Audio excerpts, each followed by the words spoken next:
ও ভাই, কিছুদিন আগে বলে আমাদের ওই জিয়ান স্যারের বাড়িতে বলে ওই ফানক সাপ ছিল।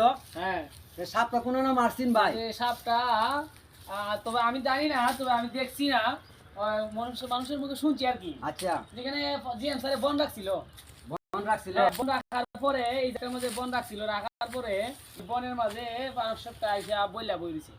আর সর্বনাশ। তখন জিএম স্যার আইসে বন নিত, তখন জিএম স্যারে বন নেওয়ার পরে তখন দেখা গেছে কিটা সাপে মানে ফানা ধরছে।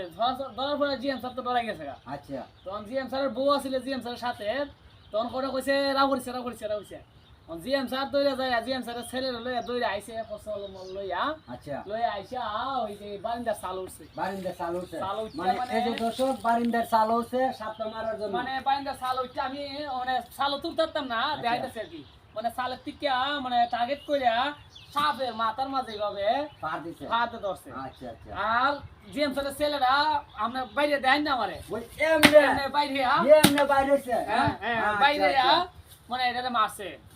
মানে লাম্বাড়া হত কেন আছে? লাম্বাটা আনুমানিক সাড়ে সাড়ে সাড়েতের মতো, দর্শকরা 4.5 হাত লম্বা ছিল। এবং যে খালি সাড়ে সাপটা। সাড়ে না, আপনারে পরে বাইট নেওয়ার পরে খাইটিয়া দেখা গেছে আপনার ভিতরে অনেকগুলো ডিম পাওয়া গেছে। আর সর্বনাশ, দেখেন সাপের ভিতরে ডিম গুলা পর্যন্ত এরা নজর করে দেখছে যে ডিম আছে। এটা আরো বেশি ধরনের বাচ্চা দিল, অনেক বাচ্চা দিল। আসলে বন পশু মারা যায় না, তারপরে এটা বিষাক্ত সাপ, তার জন্য মারা লাগছে। আর সবচেয়ে বড় কথা হলো ভাইয়েরা, দর্শকরা দেখেন, এই যে জায়গাটা দেখেন আপনারা, এই যে জায়গাটা দেখায়, এই জায়গা যদি আপনারা আসতে হয়, এরকম ধরনের জায়গাতে আসতে গেলে আপনাদের কিন্তু হাতে কিন্তু কিছু জিনিস থাকতে হবে, যে আপনাদের কিন্তু কোনো জিনিসে আক্রমণ করলে মানে সেই প্রতিরোধ করা জিনিসগুলো- যায়।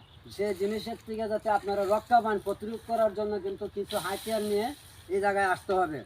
তা আসলে জিএম স্যারের কিন্তু রাস্তাটা ছিল এখানটা, মানে আমার যাইতে ভয় করতেছে যে কিন্তু আমি কি বাইলে যাবো, আসলে যাওয়ার মতন না। আচ্ছা, যাক, অসংখ্য ধন্যবাদ আপনাদেরকে।